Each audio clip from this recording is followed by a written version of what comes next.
Hi, I'm Samantha Snyder, and this is a little bit about me. I'm a native Kansan. I got my BA in history from KU. I teach 7th through 12th grade social studies at Hamilton Junior High and High School. This is my second year of teaching. Our school is a K through 12. We have about 55 students. It's very, very small. And we're located in Hamilton, Kansas, which is a very small community of about 250 people located about 30 miles south of Emporia. Personally, I enjoy reading, exploring, and hanging out with this cat named Fiona. So why do politics influence schools but not necessarily move school leaders to take action on politics? I think this is because school leaders have to balance the realities of state and federal politics with the culture, wants, and needs of their local community and student body, and vice versa, have to balance the realities of their local community and their students with the culture and wants and needs of the state and federal bodies. For example, one of the big issues in education today nationally is gun violence prevention. So our local school leaders need to be seen as being proactive on this issue, but they're also working within a lot of financial limits. So like at our school, we have a very limited budget. We don't really have room for making massive changes to the architecture or the structure of the school or the technology. So it's very difficult for school leaders to take action on this political issue. Another example would be the pressure to raise performance on state assessments while still focusing on the things that teachers and students need to be successful day-to-day in the classroom.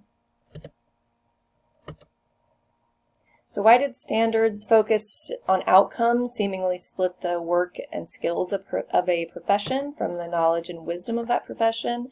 I think this is because when funding and accreditation are tied to standards-based outcomes, the incentive becomes teaching to the test, even though as educators we know that tests are not the only or even the best way to measure learning.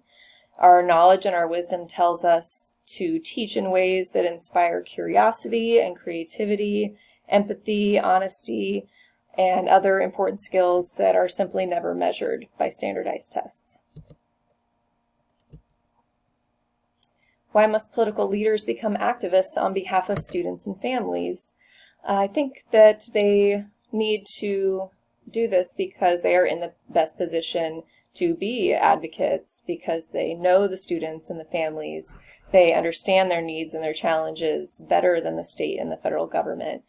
And they need to use their power and their position to stand up, represent the facts on the ground, instead of just being a top-down conduit for these federal and state interests.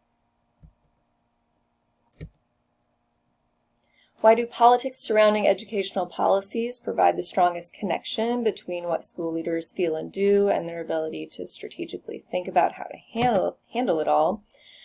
School leaders have more than one stakeholder to consider. They have to consider all parties involved, the federal, state, local governments, and the school community. So the political climate has a huge influence on their ability to be flexible, to express and advocate for their own views on various topics and at different times. School leaders have to be coalition builders. They have to, in some ways, be politicians themselves. They have to build political support so that when the time comes, they can be strong advocates on particular issues. So how politics influences my decision-making processes and my educational leadership decisions. As I said, I'm in my second year of teaching, so in my first year, to be honest, I worked the politics to benefit my own security in my new position. I had no intention of rocking the boat. I saw some things that I would have liked to be more outspoken about, but I really still just needed to get the lay of the land and build my relationships with the administration and the community and coworkers. But in the second year, I'm still I'm still a little reticent to rock the boat too much, but now that I have gotten my feet under me a little bit and I'm so much more invested in the students and in my coworkers, I'm willing to take a few more risks in order to advocate for their best interests. I'm still very new to this close-knit community, and it's very different than the community I come from, so I still take a lot of care in my classroom and curriculum to be sensitive to the culture and just build that political capital. So how to improve current educational and leadership decisions and practices that are politically driven in order to improve student achievement and support continuous improvement in my classroom and community.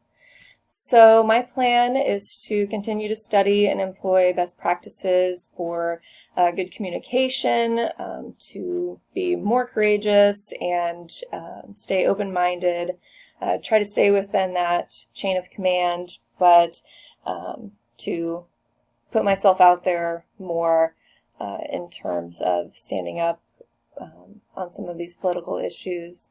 I'm also taking leadership positions in some projects that are not really politically controversial. I'm leading the development of a school garden right now, and my hope with that is to increase my political capital in the community, increase my credibility with folks, so that in the future, as issues come up, I can be in a better position to spend some of that political capital, and to just continue to educate myself, to talk to people, learn from others' experiences, and to stay up to date and informed with all of the issues on federal, state, local levels, political issues that can impact our school and students. Thank you.